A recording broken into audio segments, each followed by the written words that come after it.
Приветствую всех на моем канале. Теперь рассмотрим навыки юнитов в казармах для компании Эволюция Тактики, то есть плюс к обычным, что почем будет и что добавлено. Приятного просмотра. Светлая сторона на этот раз пока что. Итак, Страж Цитадели, наш старый добрый. Урон 14-17, довольно низкий, но стабильный. Инициатива 7, что очень хорошо для пехоты, ближнего боя особенно. Очки здоровья и защита средние. По навыкам против юнитов кавалерии урон плюс 10, получаемый минус 7. С вероятностью 50% физический урон минус 10. Все как раньше. Теперь навыки эволюция тактики. Каждый раунд получаемый урон минус 2% суммируется 5 раз. Это значит, что снижение урона получит он на практике, если один, как вариант ближнего боя он у вас, то за первый же раунд боя он получит максимальное снижение урона в 10% на весь бой. Далее, этот юнит получает плюс 15% урона. Два построения союзника получают минус 15% урона. Защищает как бы условно. То есть урон не перенаправляется на него, но впитывает он больше. Получаемый урон минус 10% при оглушении или подверженности безумию, или если не может восстановить очки здоровья. Третий навык. Инициатива плюс 3, урон плюс 6, стоимость призыва минус 10. Неплохо. Если использовать против кавалерии, то нужно правильно комбинировать, и в принципе он будет стоять против кавалерии. Я напомню, что механика игры немного изменилась, и сами юниты тоже добавились показатели легкий, средний и тяжелый, что тоже сильно стало влиять на игру. Потому просто бездумно пихать копья и думать, что они таким образом остановят кавалерию, отныне глупо.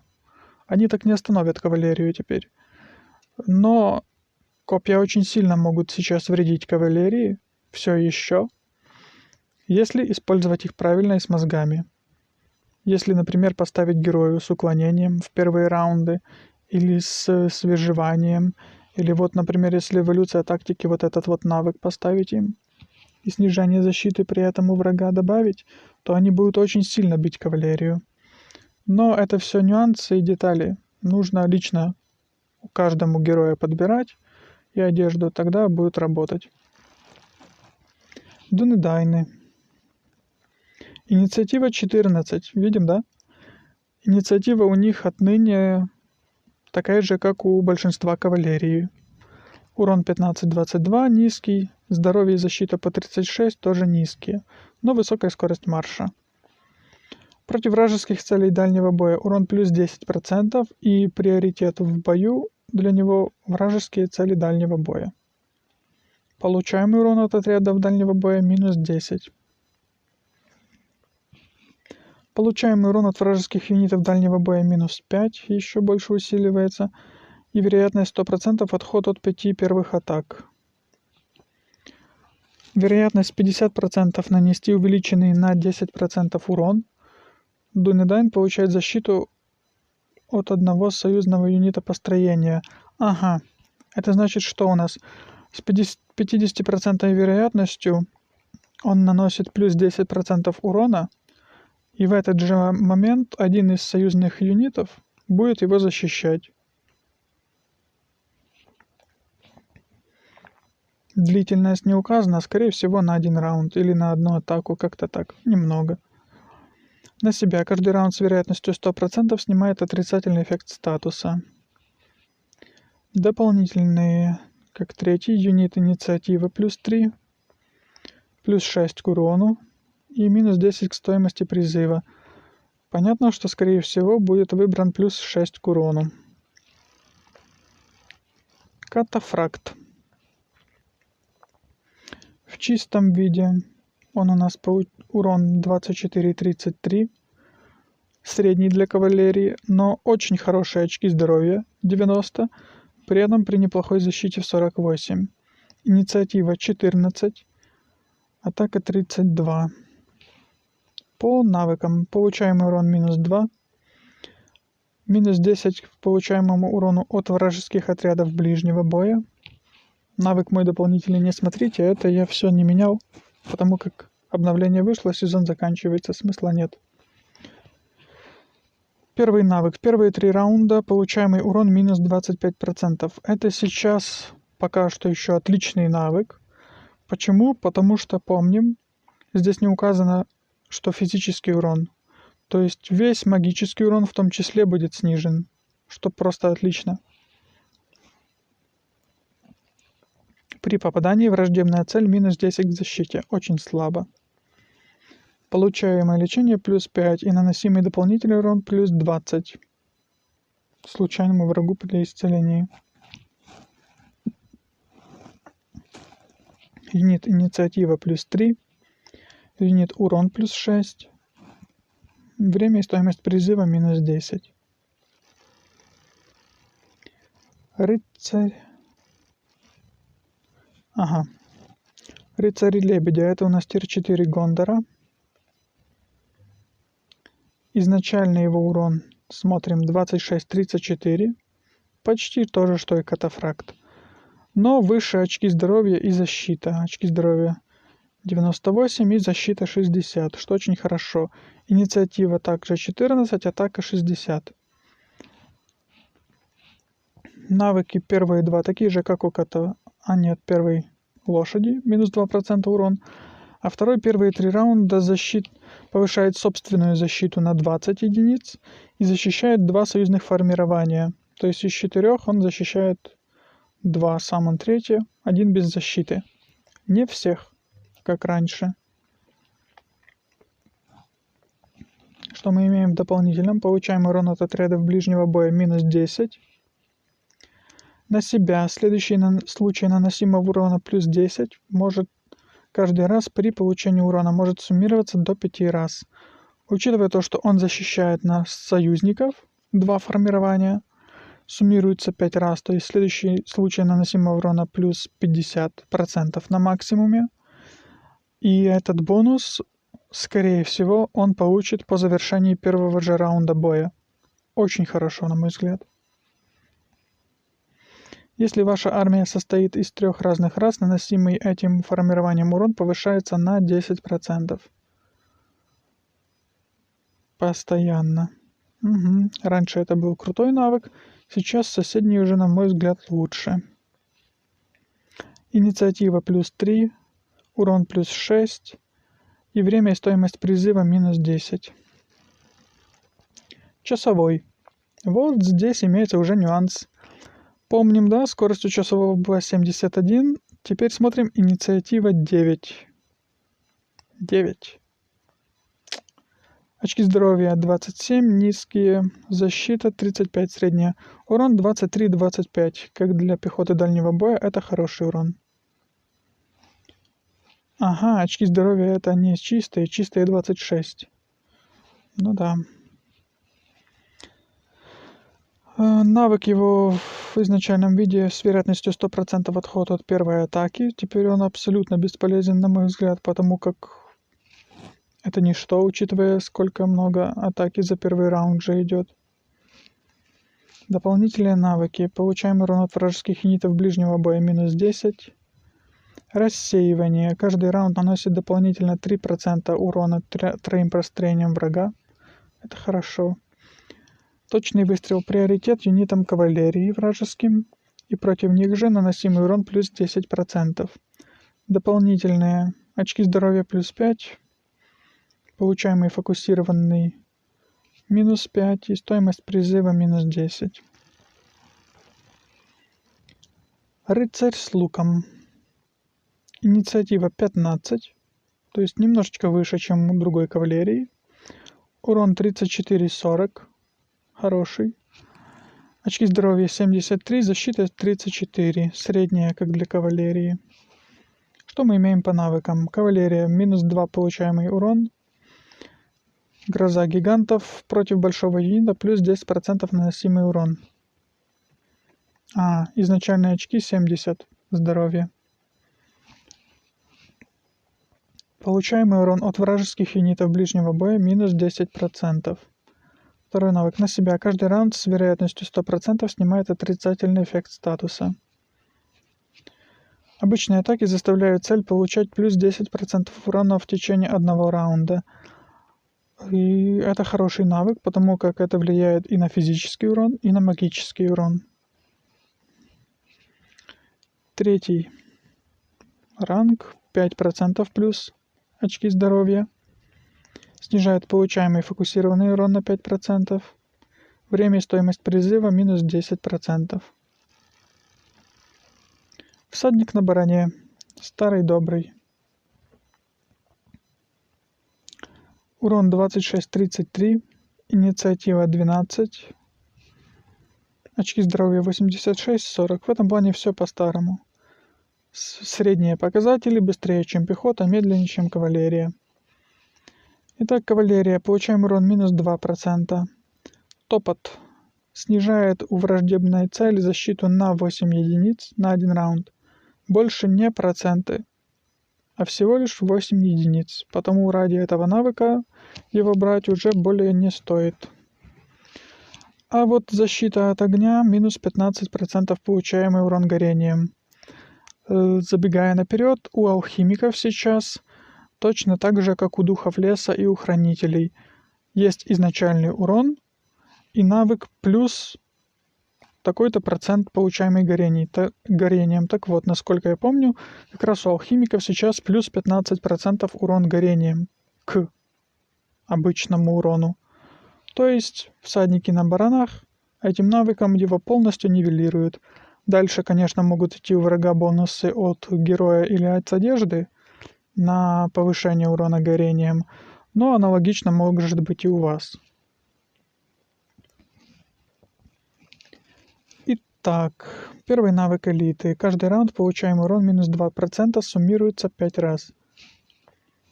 Вторая элита. На себя каждый раунд с вероятностью 100% снимает отрицательный эффект статуса.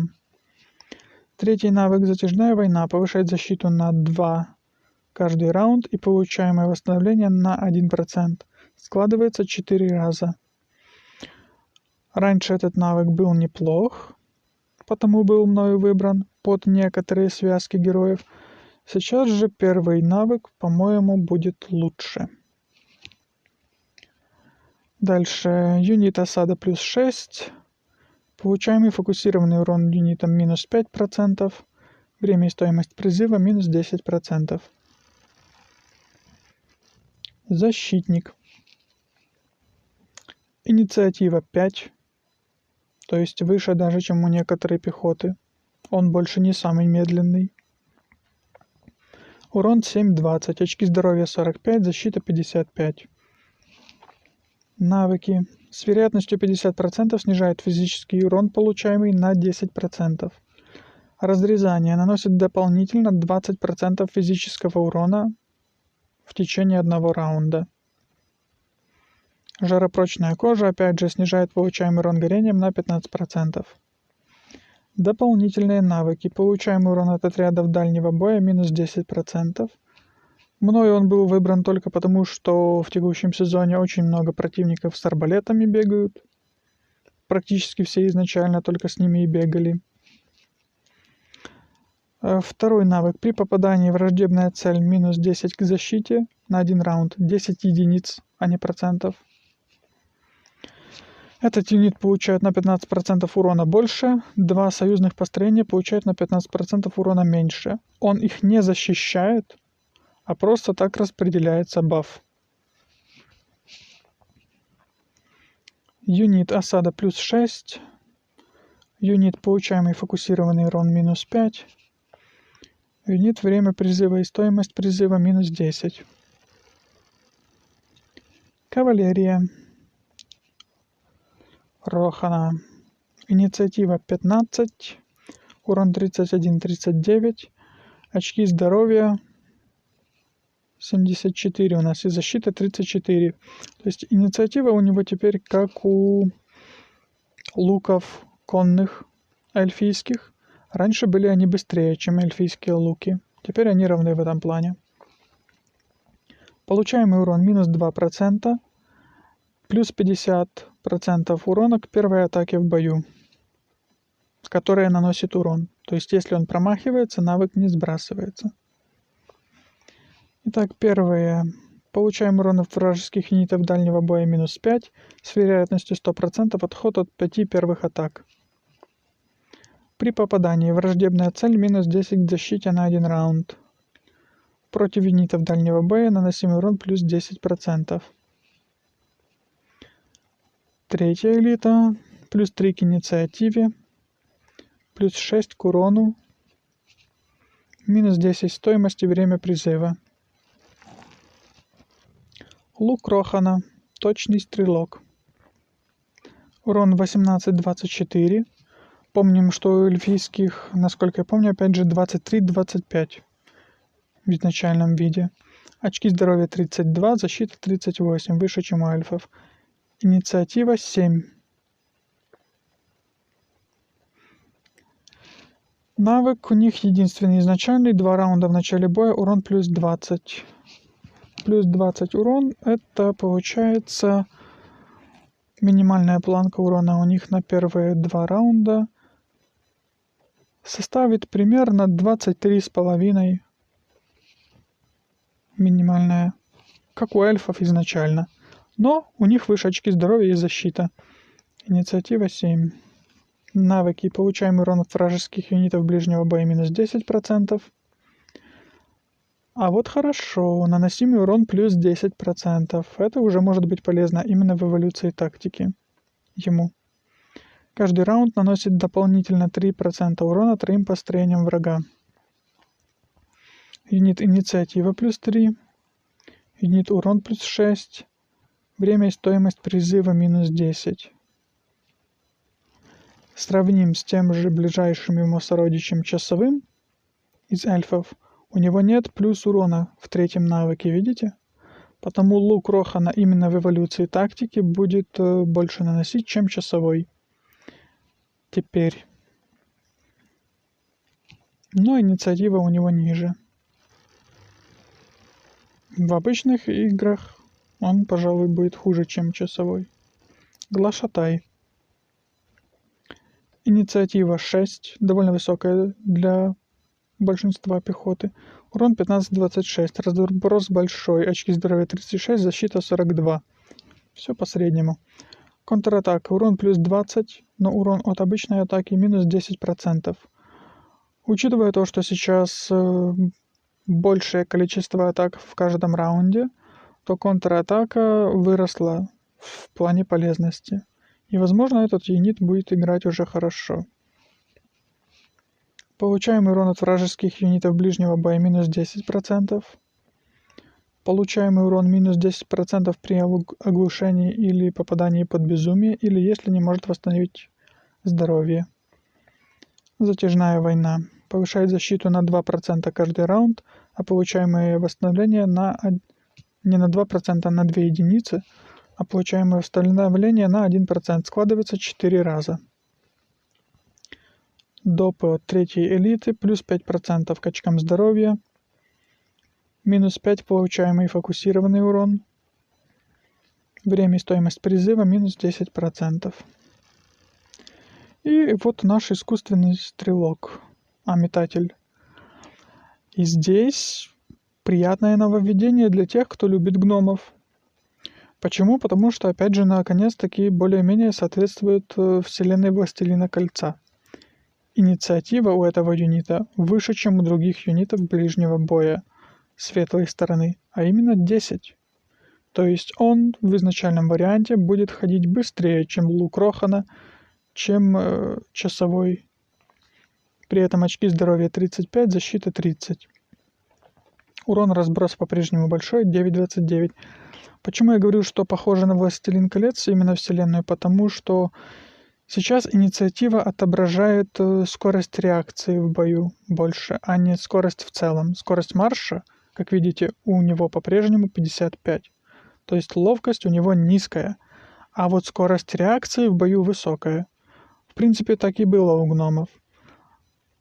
Эльфы больше это показатель ловкость плюс скорость реакции. Гномы мощь плюс скорость реакции, что мы здесь и наблюдаем. Гроза бойцов. Против юнитов ближнего боя урон плюс 10%. Гроза гигантов. Против юнитов больших плюс 10% урон. Первые 3 раунда на себя. Получаемый урон минус 25%. Пронзающая атака наносит дополнительно 10% урона случайному противнику дальнего боя при атаке юнитов ближнего боя.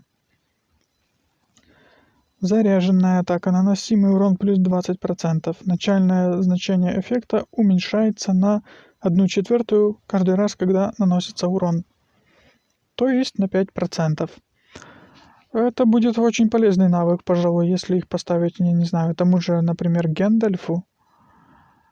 Или просто герою, который даст им добивание.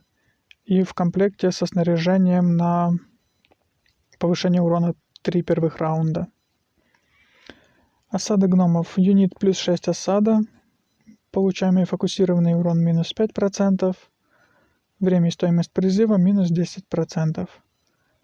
На этом обзор юнитов светлой стороны в эволюции тактики завершен. Благодарю всех за просмотр. Делайте выводы. Количество комбинаций понимаете сами. Всем приятной игры.